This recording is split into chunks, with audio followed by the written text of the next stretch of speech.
چھان بین۔ اس سے آگے گئے کہ عشرت کی کار ہوا سے باتیں کر رہی تھی، یعنی تیز چل رہی تھی۔ ہوا سے باتیں کرنا جو ہے محاورہ ہے، تیز چل رہی تھی۔ اس کی سمجھ میں نہیں آ رہا تھا کہ اب اسے کیا کرنا چاہیے، کیا نہیں، کہاں جانا چاہیے۔ اسے رہ رہ کر اپنے باپ کا بھی خیال آتا تھا، جو اسے کئی بار فخری کے سلسلے میں سرزنش کر چکا تھا۔ کاش اس نے صبح اس اشتہار کے متعلق نہ بتایا ہوتا۔ اب اس قتل کی خبر آگ کی طرح سارے شہر میں پھیل جائے۔ ہو سکتا ہے کہ اس کی آبروز کا ذمہ بھی نکل آئے۔ اب وہ اشتہار کہانی بن گیا، ایک معمہ بن جائے گا جسے پولیس حل کرنے کی کوشش کرے۔ او فخری کیا کیا کیا اس نے آبروزر کے ایڈیٹر سے اس کا بھی تذکرہ کیا ہوگا؟ وہ اشتہار کس لیے تھا؟ اگر ایسا ہوا اس کا ہاتھ اسٹیئرنگ پر کانپنے لگا، سارے جسم میں سنسنی محسوس ہو۔ ایسا لگ رہا تھا تھوڑی ہی دیر بعد وہ بالکل مفلوج ہو کر رہ جائے گی۔ اس نے سوچا اب وہ اپنے اعصاب پر قابو پائے بغیر اسٹیئرنگ نہیں کر سکے گی۔ ایسے حالات کوئی حادثہ بھی ہو سکتا ہے۔ وہ محسوس کر رہی تھی کہ اسٹیئرنگ پر اس کی گرفت ڈھیلی ہوتی جا رہی ہے۔ آرکیلیجیو کے قریب پہنچ کر اس نے کار کی رفتار کم کرتے ہوئے سوچا کہ وہ فی الحال کسی کیبن میں بیٹھ کر خود پر قابو پانے کی کوشش کرے گی۔ کار پھاٹک سے گزر کر کمپاؤنڈ میں داخل ہوئی، پھر عشرت نے اسے اس طرح لے گئی جہاں کاریں پارک کی جاتی۔ بوقت تمام وہ ڈائننگ ہال تک پہنچی اور پھر ایک کیبن کا پردہ ہٹا کر اپنے اندر جا بیٹھی۔ اس کا پورا جسم کانپنے لگا۔ خون خنجر لاش، فخری کے سینے میں خنجر، فخری ان دونوں ہاتھوں میں چہرہ چھپا لیا۔ پھر اسے وہ عورت یاد آئی جو فخری کی لاش سے لپٹی ہوئی تھی۔ وہ کون تھی؟ فخری نے کبھی کسی ایسی عورت کا تذکرہ نہیں کیا جو اس کی لاش سے لپٹ سکتی ہو، خواہ اتنی قریبی تعلق ہونے کے باوجود بھی۔ کس طرح سر پر پیر رکھ کر وہاں سے بھاگی تھی، لیکن وہ عورت، وہ تو کیا؟ اسی وقت ایک ویٹر نے بھی کیبن کا پردہ ہٹا دیا۔ کافی خوب گرم، عشرت بھرائی ہوئی آواز میں بولی۔ ویٹر چلا گیا اور وہ پھر خیالات میں کھو گئی، لیکن اب وہ دراصل اپنا دھیان ہٹانے کی کوشش۔ اگر ایسا نہ کرتی تو اعصابی اختلال کسی کیفیت ہر حال میں برقرار رہے۔ کچھ دیر بعد ویٹر کافی لایا۔ کافی گرم اور گاڑھی تھی۔ عشرت نے 2 پیالیاں پی گئی۔ اب وہ کسی حد تک سکون محسوس کرتی۔ اسی دوران میں اسے اپنے ذہن کے بہکنے نہیں دیا تھا۔ جب اسے فخری کی لاش یاد آئی وہ کچھ اور سوچنے لگی۔ تھوڑی دیر بعد وہ اٹھی اور کاؤنٹر میں ہی کافی کی قیمت ادا کر دی۔ بل کے انتظار میں وہیں بیٹھی رہنا اور وقت اس کے بس کی بات نہیں تھی۔ اس نے سوچا کہ اب اسے گھر واپس جانا چاہیے، اور یہ تو اس نے پہلے ہی سوچ لیا تھا کہ اپنے باپ پر حقیقت نہیں ظاہر کرنے، یعنی وہ اسے بتائے گی کہ سر پر شدید درد ہونے کی وجہ سے وہ آج کہیں جا ہی نہیں سکی، سارا دن اپنے کمرے میں پڑی رہی تھی۔ وہ باہر آ کر کار میں بیٹھی اور اسے پھاٹک تک لائی۔ پھر سوچا کیوں نہ ایک نامعلوم فرد کی حیثیت سے پولیس کو اس کی اطلاع دے دے کہ نادر منزل کے 11ویں فلیٹ میں ایک لاش پڑی ہوئی ہے۔ یہ خیال اسے بری طرح ذہن پر مسلط ہوا کہ وہ کسی طرح بھی اس سے پیچھا نہ چھڑا سکی، اور آخر کار اسے اپنی گاڑی ایک ٹیلی فون بوتھ کے قریب روکنی پڑی۔ کوتوالی کے نمبر اسے یاد تھا۔ اس بوتھ میں آ کر کوتوالی کا نمبر ڈائل کیے۔ ہیلو، اس نے فون ریسیور کرنے والے سے کہا۔ نادر منزل کے 11ویں فلیٹ میں آبروزر کے سب ایڈیٹر فخری قتل کر دیا گیا ہے۔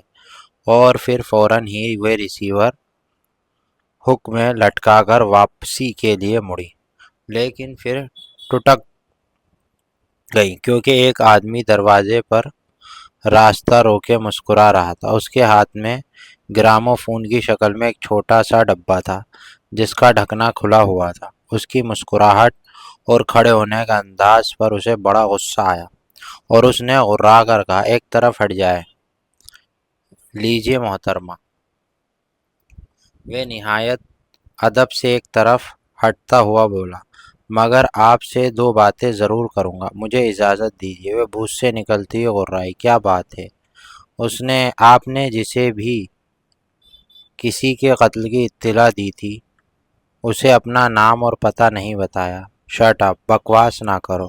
اسے بہت غصہ آ گیا، لیکن پھر اچانک ایسا محسوس ہوا جیسے آسمان پر اڑتے اڑتے یک بیک زمین پر آ پڑی ہو۔ اس کا غصہ حق بجانب ہے محترمہ، آپ کا غصہ حق بجانب۔ آپ نے نہایت ادب سے کہا، لیکن میں نے ابھی آپ کو کسی کی اطلاع دینے کا صحیح طریقہ بتایا تھا۔ آپ نے غالباً کوتوالی ہی فون کیا تھا۔ عشرت نے اسے پھٹی پھٹی آنکھوں سے دیکھ رہی۔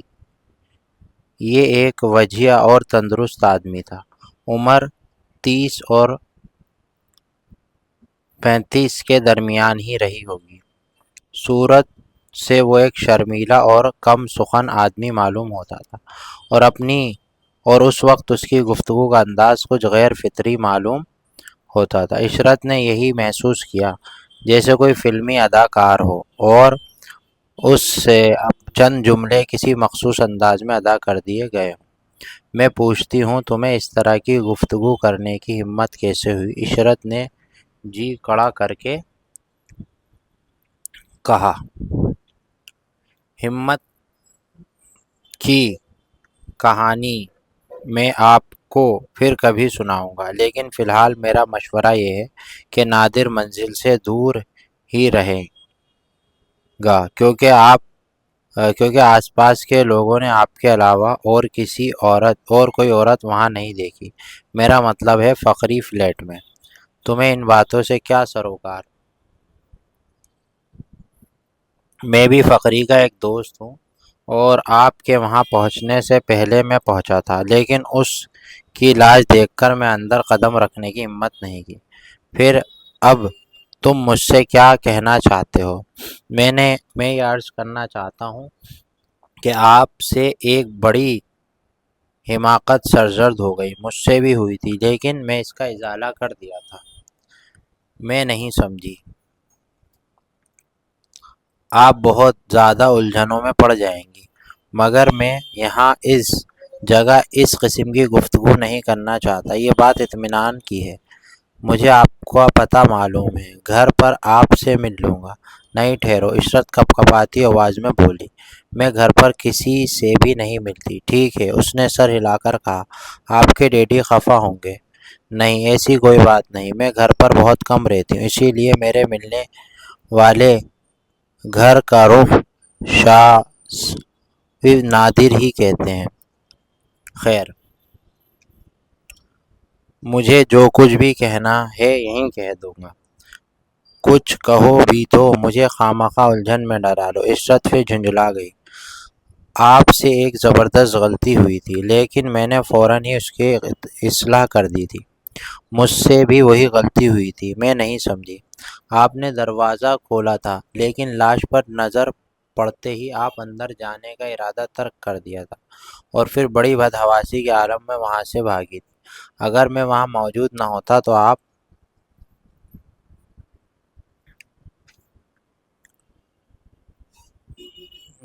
جانتی ہیں کیا ہوتا؟ پولیس دروازے کے ہینڈل پر آپ کی انگلیوں کے نشانات ضرور پا جاتی۔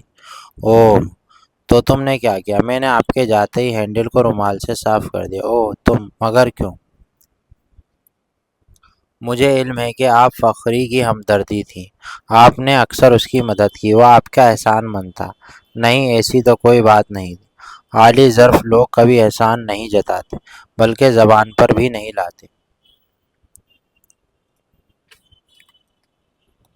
میں نے دراصل یہ عرض کرنا چاہتا تھا کہ آپ نے اس وقت فون کرنے کے بھی غلطی کی، آخر ضرورت ہی کیا تھی؟ اگر فون کیا ہی تھا تو اپنا نام اور پتہ بھی بتا دیا ہوتا۔